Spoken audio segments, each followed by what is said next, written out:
الحمد لله رب العالمين۔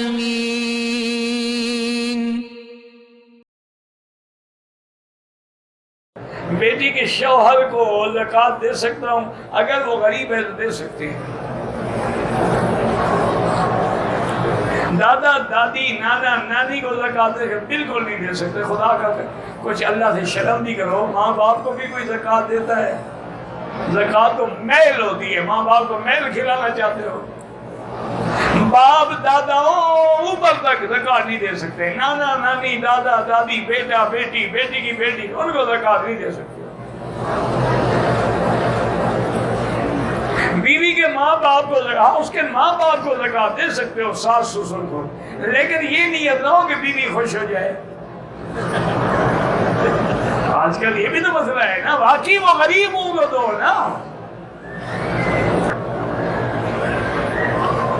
شوق سے اپنے گھر میں کتے رکھنا جائز ہے اگر پہرے کے لیے ہے، یا مال کی رکھوالی کے لیے ہے، یا کتا شکار کے لیے ہے، پھر تو جائز ہے۔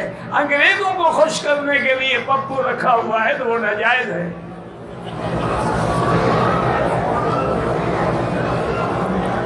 ٹوپی کے بغیر نماز ہوتی ہے، قمیض کے بغیر بھی ہو جاتی ہے۔ اگر نہ ہو، یہ مسئلہ نہیں ہے کہ ہو تو پھینک دو۔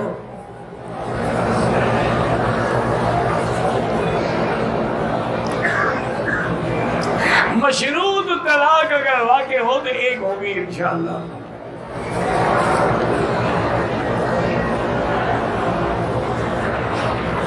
عورت کا سر سے لے کر پاؤں تک جو ہے وہ آ رہا ہے، اس کو چھپانا چاہیے، بلکہ ایک حدیث میں ہے کہ اگر عورت کے تھوڑے سے بال بھی کھلے ہیں تو اللہ کی لعنت ہوتی ہے۔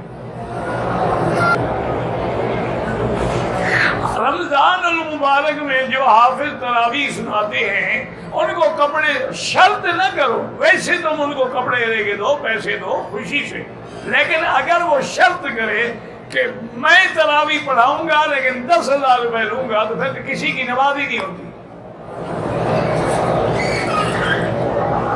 اچھا ایک مسئلہ حافظوں کو برا تو لگے گا، لیکن اگر حافظ صاحب کے دل میں ہے کہ میں شرط کروں یا نہ کروں یہ مجھے پیسے دیں گے، پھر بھی سب کی نمازیں حرام ہو جائیں۔ یہ خیال بھی نہ ہو میں اللہ کے لیے پڑھاؤں گا، کوئی دے گا دے گا، نہیں دے گا نہیں دے گا۔